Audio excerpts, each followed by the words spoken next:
मैं पेरू में कुस्को के समीप के हुएलारकोचा गांव आया हुआ हूँ। हुएलारकोचा झील के किनारे का एक छोटा गांव है। एंडीज क्षेत्र के पालतू जानवर लामा है एक दड़बे के अंदर। बस में आए हम लोगों को गाइड कुछ जानकारी दे रहा है। यहाँ एक आदिवासी मुखिया है। एंडीज पर्वत श्रृंखला के आदिवासियों के कुछ रिवाज वो हमें दिखाते हुए समझाएंगे। इनका के विश्वास के आधार पर भूमि को पच्चा मामा कहकर संबोधित करते हैं। विशेष अवसरों पर भूमि की आराधना करने का एक रिवाज इनका लोगों में व्याप्त है। इस प्रकार के कुछ रिवाज ये हमें दिखाएंगे। वो अपनी भाषा में कुछ वर्णन कर रहे हैं। गाइड स्पेनिश और अंग्रेजी में उसका अनुवाद कर रहा है। इनका के रूप भाव वाले हाथ से बुनी टोपी पहने दुशाला ओढ़े एक बुजुर्ग, लगता है कि दूध है, वह एक बर्तन में कुछ द्रव्य लेकर भूमि पर छिड़क रहा है। ये सब रिवाज के भाग हैं। उसके बाद कोका पत्तों को जलाना है। नशीले पदार्थ कोकेन बनाने के कोका पौधे की पत्तियों को प्राचीन काल से ही इनका की पूजा और आराधना के लिए उपयोग में लाए जाते रहे हैं। एक तरफ एक बर्तन में अंगारे जल रहे हैं। उन बुजुर्ग ने पत्तों को उस बर्तन के अंदर डाल दिए। सबके हाथों में एक एक पत्ता दे रखा है। हम लोगों ने पत्तों को उस धुआं निकलते बर्तन में डाल दिए। ये रिवाज अभी पर्यटन के लिए अवतरित किए जा रहे हैं, तो भी यह रिवाज के तौर पर यहाँ मनाए भी जाते हैं। भूमि देवी की आराधना करने के पच्चा मामा दिवस को कुस्को में प्रत्येक वर्ष बड़ी धूमधाम से मनाए जाते हैं। इनका मुखिया सबके हाथों में गुलाब जल छिड़क रहे हैं। आधुनिक काल के ग्रैंड गुलाब जल हैं ये। यही नहीं मालूम कि प्राचीन काल में इसे इस प्रकार क्यों छिड़के जाते थे। अच्छी खुशबूदार गुलाब जल सब लोग वह लेकर शरीर पर मल रहे हैं। इस प्रकार मिट्टी के कुछ पुतले मुखिया के पूजा मंडप में रखे हुए हैं। अंत में इनका मुखिया के साथ खड़े रहकर सब लोगों ने फोटो खिंचवाए। पर्यटकों के सामने यह पूजा यहाँ का स्थायी कार्यक्रम हो सकता है। गाइड ने बता रखा है कि मुखिया को बख्शिश दिया जाना ठीक रहेगा। बख्शिश देकर हम लोग गांव से निकले। 2 डबल डेकर बस खड़ी हैं। पर्यटक बस में चढ़ने लगे। ये हुएलारकोचा गांव है। सड़क के किनारे पर कुछ छोटे मकान, उनमें अधिक बंद पड़े हैं। अद्वितीय अमीर इंडियन आदिवासी जिंदगी का अनुसरण करने वालों के गांव है हुएलारकोचा। पहाड़ के ढलानों से बाइकिंग के लिए आने वालों का एक पड़ाव है अभी हुएलारकोचा। इस प्रदेश के चारों ओर इनका के कुछ प्राचीन निर्मिति हैं। वो हुएलारकोचा के महत्व को बढ़ा रहे हैं। हम लोगों ने गांव से आगे की यात्रा जारी रखी। पेरू के ग्रामीण प्रदेश की भौगोलिक विशेषताएं यहाँ देखकर समझे जा सकते हैं। शुष्क पड़ी हुई भूमि, टीले, पहाड़ी श्रृंखलाएं और तराइयां। पहाड़ की ढलानों पर पत्थर की कुछ निर्मिति दिख रही है। इनका के एक अन्य सैन्य अड्डे का अवशेष है, वह पुक्का पुकारा नामक अवशेष। शोधकर्ताओं का मानना है कि 15वीं शताब्दी के इनका सम्राट पाचाकुट्टी के शासनकाल के दौरान ही उस सैन्य अड्डे का निर्माण हुआ था। बड़े पत्थर की दीवारें, इमारत के अवशेष आदि उसमें शामिल हैं। पत्थर से की गई निर्माण शैली पर गौर करने से यह साफ होता है कि विभिन्न कालांतर में काम करके ही पुक्का पुकारा का निर्माण पूरा हो पाया था। 15वीं शताब्दी में कुस्को की ओर के रास्ते के महत्वपूर्ण क्षेत्र में ही इनका ने इस सैन्य अड्डे का निर्माण किया था। अन्य इनका निर्मिति में दिखने जैसे तराशे गए पत्थरों के उपयोग कुछ भागों पर ही हुए हैं। शोधकर्ताओं का अनुमान है कि साम्राज्य पर आक्रमण का खतरा मंडराते हुए देखकर सैन्य अड्डे का निर्माण जल्दीबाजी में किया गया होगा। बस ने वहां से यू टर्न काटी। सीधे जाने पर एंटीज के अन्य छोटे गांव देख सकते थे, लेकिन हमें पुक्का पुकारा दिखाने मात्र के लिए ही बस यहां तक लाई गई थी। अनेकों पर्यटकों के दौरा करने की जगह है पुक्का पुकारा। सड़क के किनारों पर बस और अन्य गाड़ियां खड़ी दिखाई दे रही है। तराइयों के निरीक्षण करने की सहूलियत के साथ की एक महत्वपूर्ण स्थान पर पुका पुकारा स्थित है। पुका पुकारो को पीछे छोड़कर अभी हम लोग हुएलार कोचा गांव से होकर जा रहे हैं। आधुनिक काल के पर्यटन से एक छोटी आमदनी इस प्रकार के गांवों को मिलती है, तो भी सच्चाई ये है कि एंडीज के क्षेत्र के करीब सारे गांव गरीबी के चंगुल में फंसे हुए हैं। लैटिन अमेरिका के ही सबसे अधिक गरीबी की अवस्था वाले गांव पेरुवियन एंडीज के क्षेत्र में ही स्थित हैं। वहां सर्दी के मौसम के दौरान भूख से मौत तक होना एक साधारण घटना है। बिजली, शुद्ध जल आदि रहित अनेकों गांव। पेरू की कुल आबादी में से 32% जनता एंडीज क्षेत्र के गांवों में ही रहती है। उनमें अधिक तो गाड़ियों के पहुंचने लायक रास्ते, शिक्षा और स्वास्थ्य संरक्षण केंद्र आदि रहित गांव हैं। वो नीचे कुस्को नगर दिखने लगा है। नगर के बाहरी गांवों से एक चक्कर काटकर बस कुस्को तराई में लौट आई है। यहां देखने लायक कुछ अन्य भी स्थित हैं। वहां एक तरफ बस रोकी गई। गाइड ने सबको नीचे उतरने के लिए कहा। यहां खरीदारी करने के लिए बस रोकी गई है। टाइल्स के छप्पर वाली इमारतों में अनेकों दुकानें, पेंटिंग्स, हस्तशिल्प वस्तुएं आदि बेचने की दुकानें। बस में सवार लोग विभिन्न दुकानों के अंदर प्रवेश कर गए हैं। मैंने इस दुकान में प्रवेश किया है। यहाँ से कुछ भी खरीदने की मेरी इच्छा नहीं है। हस्तशिल्प वस्तुओं के निर्माण भी यहाँ होते हैं। दुकान में एक चक्कर लगाकर मैं बाहर निकला। एक जगह कॉफी की दुकान है। वहाँ चॉकलेट, कॉफी आदि बेची जाती है। गांव के अधिकांश मकान बंद पड़े हैं। हमारी बस यहाँ मुड़ रही है। अब अन्य किसी रास्ते से होकर है हमारी यात्रा। 2 घंटे के अंतराल में इस तरह की करीब 8 बसें पर्यटकों की सेवा में चलती है। मैं वापस बस की ऊपरी मंजिल पर चढ़ा।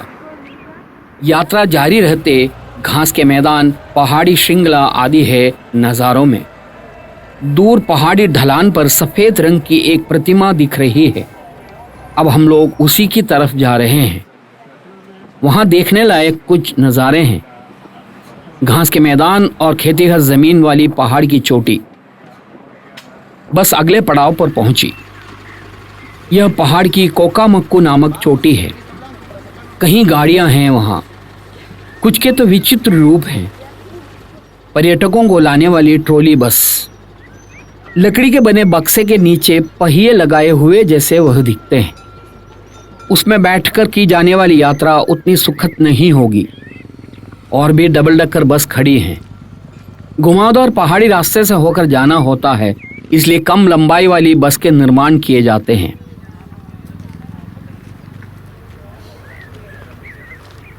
रास्ते के किनारों पर हस्तशिल्प वस्तुओं को कतार में सजाकर बेचने वाली औरतें।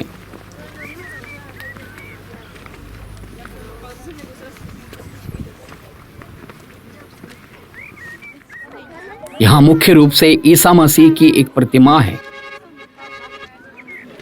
ये व्हाइट क्राइस्ट नाम से जाने जाते हैं।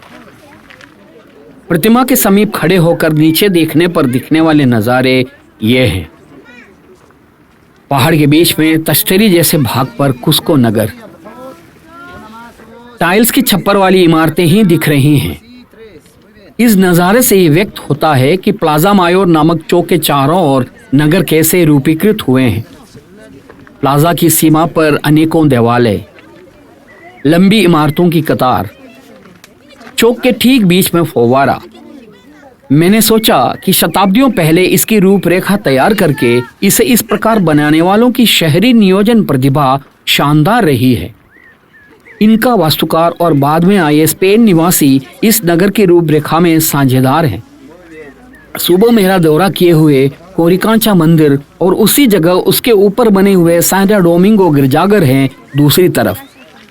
इस दूर के आकाश की ऊंचाई के नज़ारे से ये व्यक्त होता है कि कुस्को नगर कितना विशाल है।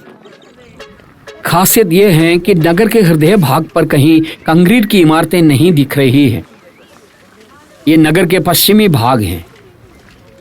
वहाँ प्लाजा सैन फ्रांसिस्को नामक चौक, एंडीज पर्वत श्रृंखला के पहाड़ों के बीच स्थित यह समतल प्रदेश 3 शताब्दियों तक इनका की राजधानी थी। स्पेन निवासियों के आने के साथ ही यहाँ टाइल्स की छप्पर वाली इमारतें बनने लगी थी। 2-3 शताब्दियां पहले बनी इमारतों को पहले जैसी बरकरार रखे हुए हैं, लेकिन नगर के हिस्टोरिक सेंटर की बाहरी तरफ 5-6 मंजिलों वाली कंक्रीट की इमारतों को ऊपर उठते हुए देखे जा सकते हैं। इसके बावजूद नगर की संपूर्ण सुंदरता में वो कोई बाधा नहीं डाल रही है। कोकामक्कू चोटी पर अभी काफी तादाद में पर्यटक आते हैं। डबल डेकर बस आती ही जा रही हैं। पहाड़ के ऊपर से कुस्को को देखने के लिए ही पर्यटक यहाँ आते हैं। मेरी आई हुई बस भी जाने की तैयारी में है। पहाड़ की कोकामक्कू चोटी पर की व्हाइट क्राइस्ट प्रतिमा के समीप से हमारी यात्रा जारी है। रास्ता अच्छा नहीं है, बस उछल उछल कर आगे बढ़ रही है। बरसात के मौसम से पहले खेतीहर जमीन को जोत कर तैयार कर रखा है। इस चोटी पर की मुख्य खेती इनका मक्की है। अनेकों जगहों पर भूमि बंजर पड़ी है।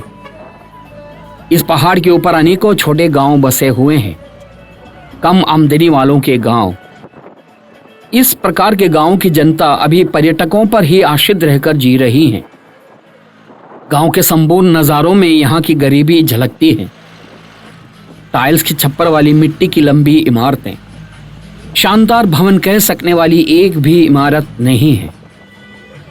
साक्सायुमा नामक ऐतिहासिक निर्मिति के नजदीक से होकर एक बार फिर मैं गुजरा। इनका के पुराने दुर्ग 1983 में यूनेस्को ने इसे विश्व धरोहर स्थलों की सूची में शामिल किया था। पहाड़ी ढलानों से होकर यात्रा जारी रखते हुए नगर का एक अन्य भाग नजर आने लगा। यह कुस्को के पश्चिमी प्रदेश है। पहाड़ी ढलानों पर यूकैलिप्टस के पेड़ बढ़े हुए नजर आ रहे हैं। एक मोड़ काटकर बस के घाटी उतरते समय नगर पहाड़ के ऊपर की ओर फैलते हुए नजर आ रहा है। इस डबल डेकर बस के ऊपर बैठकर दिखने वाले नजारे मजेदार हैं। बस उछल उछल कर जा रही है तो भी मैं बड़ी कठिनाई के साथ नज़ारों को कैमरे में समेटता रहा। पहाड़ के ऊपर बीच में वो सैन क्रिस्टोबल चर्च और उसके आगे के चौक हैं। वह चौक एक लुकआउट पॉइंट भी है। वहां खड़े रहने पर नगर के सुंदर नज़ारे दिखते हैं। सैन क्रिस्टोबल चर्च का निर्माण 16वीं शताब्दी में हुआ था। आरंभ के दिनों में उस पहाड़ के ऊपर इनका की कुछ इमारतें थी। उसको तोड़कर ही स्पेन निवासियों ने सैन क्रिस्टोबल चर्च का निर्माण किया था। अभी नगर के काले प्राटरूस नामक सड़क पर पहुंचे हैं। प्राचीन काल में यह चांदी के उत्पाद बनाने वाले कारीगरों की सड़कें हुआ करती थी। यह सड़क सीधी जाकर प्लाजा मायोर नामक मुख्य चौक से मिलती है। इस प्रकार की अनेकों सीधी रेखाओं जैसी लंबी स्ट्रीट प्लाजा मायोर से जाकर मिलती है। 400 वर्ष पहले से ही इस प्रकार की सीधी रेखाओं जैसी लंबी सड़कों और विशाल चौकों के साथ ही ये नगर रूपीकृत हुआ था। उस समय की रूपरेखा में आज भी किसी प्रकार का कोई बदलाव लाने की आवश्यकता नहीं होना शहरी नियोजन की दूरदर्शिता को दिखाता है। मात्र कुस्को ही नहीं बल्कि स्पेनिश प्रवासियों के बनाए गए लैटिन अमेरिका के करीब सारी इमारतों में भी योजनाबद्ध महिमा देखने को मिलती है। बस प्लाजा मायोर पहुंच गई है। प्लाजा मायोर से थोड़ा और आगे जाकर बीच की एक सड़क पर बस रोकी गई। हम लोग वहां उतरे। अब थोड़ी दूर और नीचे की तरफ जाने पर ही चौक पहुंच पाएंगे। अब मेरा लक्ष्य स्थान प्लाजा मायोर नहीं है। चौक पार करके नगर के पूर्वी भाग पर पहुंचना है। पश्चिमी और दक्षिणी भागों पर आज सुबह ही घूमता रहा था। आज पूर्वी भाग में घूमना है। यह दिख रही लंबी इमारत कासा डी गोपियार्नो नाम से जाना जाता है। वह एक समकालीन कला संग्रहालय है। उसके सामने प्लाजा रिगोसिगो नामक उद्यान। प्लाजा की सीमा पर पत्थर की बनी इस तरह की लंबी इमारतें स्थित हैं। उसके बरामदे से होकर ठंड और बारिश से बचते हुए लोगों के चलकर जाने की सुविधा भी है। इन इमारतों में सुवेनिर की दुकानें पेंटिंग्स आदि बेचने के केंद्र, पर्यटन बुक करने के दफ्तर आदि हैं। अभी मैं एस्पेडरो स्ट्रीट से होकर जा रहा हूं। यह भी प्लाजा मायोर पहुंचने वाली एक सड़क है। यहाँ हर तरफ सब में पुरातनता के चिन्ह नजर आ रहे हैं। रास्ते हों या इमारतें, सब में पुरातनता के भाव। चाहे तो इन्हें विभिन्न रंग पोत कर नए बनाकर रख सकते हैं, लेकिन ऐसा करने से कुस्को की विरासतीय भाव नष्ट हो जाएगा। दुनिया के विभिन्न देशों से इस पुरातनता की झलक पाने के लिए ही पर्यटक आते हैं। यूनेस्को के इसे विश्व धरोहर स्थलों की सूची में शामिल करने का कारण ही यह पुरातनता और इसका ऐतिहासिक महत्व है। हजारों की संख्या में लोग इस नगर पहुंचने वाले पर्यटकों पर निर्भर रहकर जी रहे हैं। मैं चलकर प्लाजा मायोर पहुंच गया हूं। अभी 4 ही बजा है। वातावरण में हल्का कोहरा छाया हुआ है। शाम होते ही प्लाजा मायोर लोगों से भर जाएगी। सुबह के समय नगर के बाहर के विभिन्न प्रदेशों में नज़ारों की खोज में जाने वाले पर्यटक शाम तक इसी चौक पर लौट आते हैं। बहुत सुंदर घास के लॉन और उद्यान। यहाँ की खासियत यह है कि आगंतुकों की आंखों में चुभने जैसा कोई नज़ारा नहीं है। मकड़ी के जाल जैसे बिजली लाइट नहीं है। कहीं भी बैनर बंधे हुए नहीं हैं। कचरे के ढेर नहीं हैं। पेरू नामक इस छोटे नगर के इस चौक को देखते हुए खड़े रहने पर मुझे शर्मिंदगी महसूस हो रही है। सांस्कृतिक रूप से हम भारतीय चाहे कितने भी ऊपर क्यों न पहुंच गए हों, सार्वजनिक जगहों को स्वच्छता से संरक्षित करके रखने के संस्कार हम भारतीयों में अभी भी नहीं है। उसे हमारे देश में कार्यान्वित करने की इच्छा शक्ति हमारे शासकों में भी नहीं है। जनसंख्या में 30% लोगों के गरीब होने के बावजूद पेरू की जनता ऐतिहासिक धरोहरों को इतनी खूबसूरती के साथ संरक्षित करके रख पा रही है। मैं हमेशा सोचा करता हूँ कि हमारे देश में भी ऐतिहासिक धरोहरों को इसी तरह संरक्षित रखा जाना चाहिए। चौक से मैं एडमिरल स्लोप नामक रास्ते से ऊपर की तरफ जा रहा हूँ। इस घाटी के चढ़ने के बाद सैन ब्लास प्लाजा जैसे ऐतिहासिक स्थल पहुंचते हैं।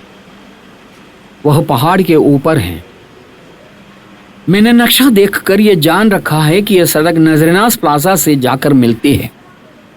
नजरेनास प्लाजा नगर के एक अन्य प्रमुख चौक है। ऐतिहासिक घटनाओं से भरा चौक। रास्ते की दोनों ओर दिखने वाली इन इमारतों में अनेकों संग्रहालय स्थित है। परेशानी यह है कि उनके अंदर जाकर नज़ारों को कैमरे में समेटने का वक्त नहीं है मेरे पास। चलते हुए मैं प्लाजा नजरेनास नाम से प्रसिद्ध नजरेनास स्क्वायर पहुंच गया हूं। सीमाओं पर इमारतों से घिरा हुआ एक छोटा चौक, बीच में एक घास का लॉन। यह एक देवालय के सामने का चौक है। यह नजरेनास मोनास्ट्री भवन दिख रहा है। उसके समीप हैं देवालय। 16वीं शताब्दी में निर्मित गिरजाघर। गिरजाघर के नाम से ही उसके सामने का चौक जाना जाता है। यह जो दिख रहा है वह यहाँ का एक संग्रहालय है। मोनास्ट्री और गिरजाघर दोनों ही शानदार निर्मिति हैं। गिरजाघर के बरामदे पर 2 अमेरिंडियन महिलाएं बैठी हैं, परंपरागत वेशभूषा। उनके समीप लंबी गर्दन और भेड़ के आकार वाला एक लामा भी है। कान में फुंदने लटकाए, गले में माला के साथ वह लेटा हुआ है। अपने झोपड़े में बैठकर बनाई हुई थैलियों को बेचने के लिए निकली हैं एक आदिवासी महिला।